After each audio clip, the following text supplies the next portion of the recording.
friends, welcome to my channel. What are we doing today? For this vlog, we are doing a sketchbook tour. Okay, so we are looking at this, which is the latest book I just completed. And just to kind of look at it, this book is made from Canson XL mixed media paper, and these mixed media sheets are a 160 GSM, 98 pounds weight paper, and in this has 32 separate sheets. It is 4.5 by 5.5, and the reason why this looks like, I didn't like how it came out on this. It looks very gritty, and it wasn't the intention I wanted. I wanted the surface of the covering here to be very smooth. It didn't come out the way I wanted. So I tried my best to finish off this sketchbook here, and so we'll go through the sketchbook now and take a tour into my art journey. Going through my sketchbooks when I've completed them, because it actually gives me a tour into my art journey, where I've improved, where I need to improve some more. And we start off here with the first page. As you can see, it is swatchy. There's not really any artwork here. It works just. I kind of write that out with a paintbrush because I was doing some paint making and I wanted to see how the paints that I've made swatched out. And yeah, but initially the first picture that I drew in this book is here, and I would have colored this with the Milan and Sargent Art brush markers. This right here would have been done with that. It was done on January 15th of 2021. Here we go. This was ink with the Newler's ink, made the same day. And I believe this was, I think these were markers. I think these were the cost-effective markers that I bought in my country, and it wasn't really nice. Here again, I was testing out some water pens or watercolor markers. I was looking at the Ohuhu. This one here is the Faber-Castell Albert Durr, and this one here is the Pitt Artist marker. We're just testing them out with this paper and see how it works. I like how the Ohuhu color brush markers, but I didn't appreciate the strokes it gave me. The Albert Durr was phenomenal, but the Pitt Artist pen wasn't as good as the Albert Durr. I believe for this one I was testing out alcohol-based markers, how alcohol-based markers perform on this paper. Of course, I use the Cali Art markers. I actually enjoy using the Cali Art markers. I use the Cali Art markers more than I use the Copics, more than I use the Ohuhu. So I was just testing out the marker and the bleed through to the back. Here is where I render an illustration from those swatches in the front with those handmade watercolor paints. I did a little turtle. Okay, so this information is very, very important for us to look at. This is testing the blending pencils or testing blending techniques, basically. And here I use 3 brands of pencils that I have: the Milan Big Lead, Prismacolor, and the Faber-Castell Polychromos. And basically I wanted to test how these blend with the different techniques. So using the white pencil method here to blend out the colors, I use the Turton. I think I still have one out. The Turton blending pencil, this one. Yeah. I also use the Derwent blender here. Okay, the Derwent blending pencil was actually the first blender pencil I owned. That's how it blends here. You can see here towards the end how it blends out. Here how it blends out. I also have the Caran d'Ache the Caran d'Ache blending pencil and the Prismacolor blender. So these two are blending pencils as well, and to see how these blend out when it came to these brands of color pencils. And the odorless mineral spirit, I have some of it. I keep it in a little jar, and to see how it blends out. The Polychromos. And the next thing I did was render a piece using one of the color pencil brands that are in the Farmer, and try to using the techniques I learned from doing the blending exercise to render this little floating island thing here. And then it was time to use again blending techniques using another 3 set of color pencils. This was the Angry Bird, the one that I bought in a cheap artist supply challenge, the Joseph Hartmuth. This was what was given to me when I did free art supplies given by wish.com, and the Crayola. And basically this is how they blend out with the white, how they blend out with the tartan, the Derwent colorless blender, the Prismacolor colorless blender, the Caran d'Ache colorless blender, and how they blend out with the odorless mineral spirit. Surprisingly, the one that works the best in this group of pencils was actually the Crayola. When it came to the Prismacolor, the Angry Bird one worked a little bit, which was pretty cool. This Joseph Hartmuth one did not move at all. And again, an illustration, you know, where I put the techniques I learned in the Farmer here to the test here. And I actually was so proud of how this little guy came out, and I used the Crayola color pencils for these using the blending techniques that I learned. And then it's also testing blending techniques. Again, these are with other coloring pencils that I own. Again, this is the Marco Raffine, the Marco Renoir, and the Caran d'Ache Luminance, using its white. I use the Tartan, this one here that I have in my hand, the Derwent colorless blender, the Prismacolor colorless blender, the Caran d'Ache colorless blender, and the odorless mineral spirits. How they all blend out with these pencils. I love how the Marco Renoir and of course the Luminance would blend, but I like how the Marco Renoir accept the blendability of the colorless blender and the odorless mineral spirit. Not so much how the white behaves though. And again, here's the piece. I used the Caran d'Ache Luminance for this. It didn't have a brown because the thing with these rendering pieces, I only use the color that I use here.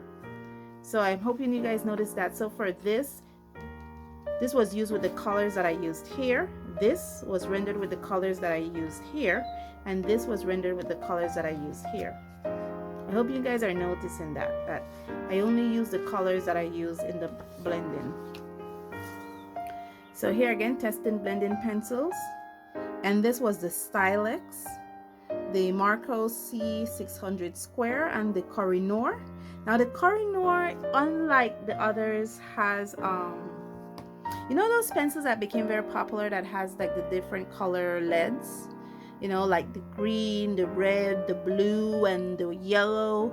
You know, Kohinoor has a set of tritones, and I had that here. And so I was just trying to see the Kohinoor tritones, is to put those together. Those are different color leads, and so I just tried to match it as closely as possible to these other colors and try to blend them together.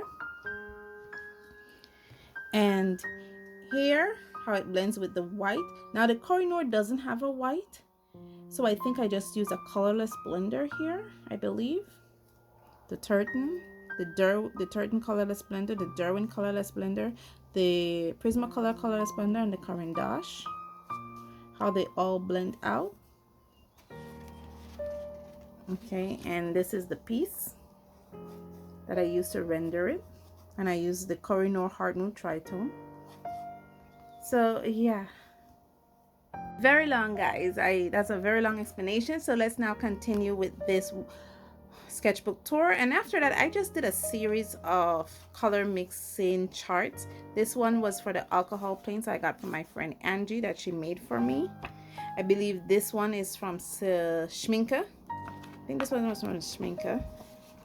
This was the piece that I rendered from Angie's alcohol piece, and this was me trying to do a monochromatic painting, and this was using the chromium green oxide that I made. More color mixing charts the Van Gogh watercolor, the Schminke. I redid the Schminke. That's because I didn't like how it looked there, so I redid it. The color mixing charts I've learned is very good practice if you're a beginning artist, because it shows you the strength of your palette. You know, if you're able to get a useful palette where you're able to get great varieties like here, then it shows the strength of that palette. Here's the Schminke or the Schminke, how it shows the strength of this palette. Another set of color mixing. This is the Jackson watercolor that I bought from Jackson Arts. And again, to show the strength of that palette that I have. This is a very strong palette. I love how I chose these colors because, you know, Jackson I think has 42 paints in their color range, or is it 42 or 72? I don't remember how much paints they have in their color range, but these, I chose these colors, and I also added a neutral tint, and that was my lifesaver. So I'm able to darken or mute down these very bright colors. That's a very good. These are more practice with the alcohol inks that my friend Angie gave me. Here's more color mixing charts. This is from the Blick and the Urith watercolor paints that I have. Again, it's a great way to show the strength of your palette, and the piece that is next to it here is actually rendered from these colors here, just to let you know.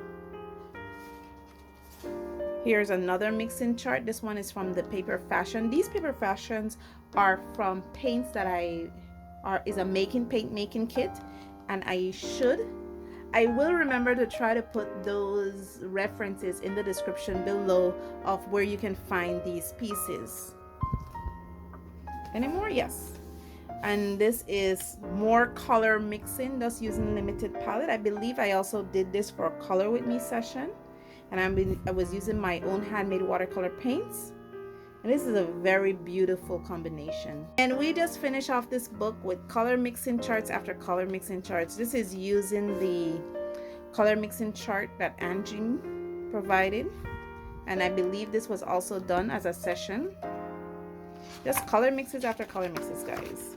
Here's another one using the Derwent Graphite Excel blocks. Color mixing charts again. This is using the Prismacolor Premier. I noticed that I never really colored a piece with this. Oh gosh. Come into focus, please. Halakazoom. Thank you. And don't let me try my magic on you again. Just to see how it looked. Do a piece here. Just color mixing charts, guys. More color mixing charts. I haven't done this one as yet. This is using the... Okay, guys. This is using the Boku Ondo. The Boku Ondo Isumi watercolor mixing chart. Okay, so I do have those paints. And I will be doing I will be featuring them in the future in this channel. So this is just me working with it and doing color mixing again. And it's just color mixing charts after this, guys. Come on, work with me here, please. Okay, just work with me. This is the one where I made paint from makeup. I think this was also a session here that I did on this channel where I made watercolor paint from eyeshadows. Beautiful. And more. This is color mixing chart again. It's just color mixing charts after color mixing chart. This one is using the Derwent blocks colors that I got in a previous scroller box. I believe I also featured this one on this channel, but this is not color mixing. This is just using the Artist Loft. This one is also color mixing, just a bunch of color mixing charts.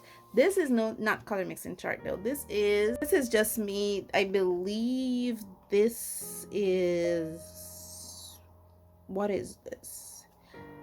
I am thinking this pencil is actually the Prismacolor. I'm thinking it's a Prismacolor Premier color pencil.